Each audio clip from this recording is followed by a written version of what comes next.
జై శ్రీరామ్. శ్రీమద్ రామాయణము అయోధ్యకాండ 74వ సర్గ.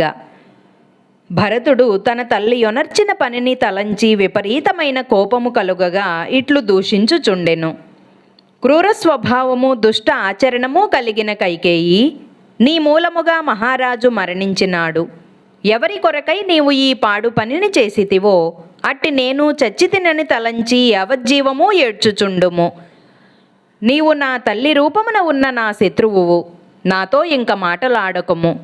కైకేయి, నీవు వంశమునకు అపకీర్తిని తెచ్చి నీ తండ్రి వంశమును చెరుపా పుట్టిన దానవు. భరతుడు అట్లు తల్లిని నిందించి ఇంకనూ ఇట్లు పలికెను. ఒకానొకప్పుడు ధర్మమెరిగినది దేవతలచే పూజింపబడినది అగు కామధేనువు తన సంతతి అగు 2 ఎద్దులు నాగలిని లాగుచు భూమిపై మూర్చిల్లుట చూచెను. కామధేనువు పుత్రశోకముచే కన్నుల నుండి నీరు రాల్చెను. ఆ సమయమున ప్రయాణించుచున్న దేవేంద్రునిపై కామధేనువు నీటి తుంపరలు సుగంధమును వెదజల్లుచూ పడెను. దేవేంద్రుడు పైకి చూచి దుఃఖించుచున్న కామధేనువును కారణము తెలుపా ప్రార్థించెను.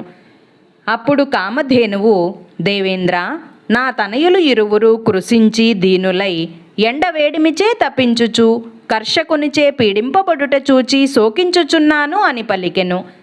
ఆ కామధేనువు అట్లు విలిపించుట చూచి దేవేంద్రుడు తనయుని కంటే ప్రీతి కలిగించున్నది వేరొకటి లేదు అని తలంచెను. కామధేనువు లోక సంరక్షణార్థమై వేల కొలదిగా సంతానమును సృజించినను తన బిడ్డలలో కేవలము 2 మాత్రము పడుచున్న వేదనను చూచి పరితపించెనే. అట్టిది ఒకే ఒక్క సంతానము గల కౌసల్యాదేవి తనయుని ఎడబాసి ఎట్లు జీవించును? ఆమెను బిడ్డ నుండి దూరము చేసిన పాపాత్మురాలవు నీవు.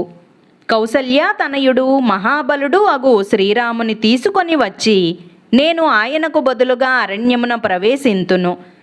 ఇంత పాపము చేసిన నీవు అగ్నిలో దూకుము, లేదా అరణ్యమునకు పొమ్ము, లేదా త్రాడుతో ఉరివేసుకొనుము. నీకు ఇంతకంటే వేరు నిష్కృతి లేదు అని పరుషముగా పలుకుచు భరతుడు దుఃఖముతో నేలపైబడెను. జై శ్రీరామ్. 74వ సర్గ సంపూర్ణము. అందరికీ నమస్కారం. పూర్వజ డివోషనల్ ఛానల్కు స్వాగతం. మీకు గనక ఈ వీడియో నచ్చినట్లయితే దయచేసి లైక్ చేయండి, షేర్ చేయండి, ఇంకా కామెంట్ చేయండి. సబ్స్క్రైబ్ చేయడం, బెల్ ఐకాన్ నొక్కడం మర్చిపోకండి.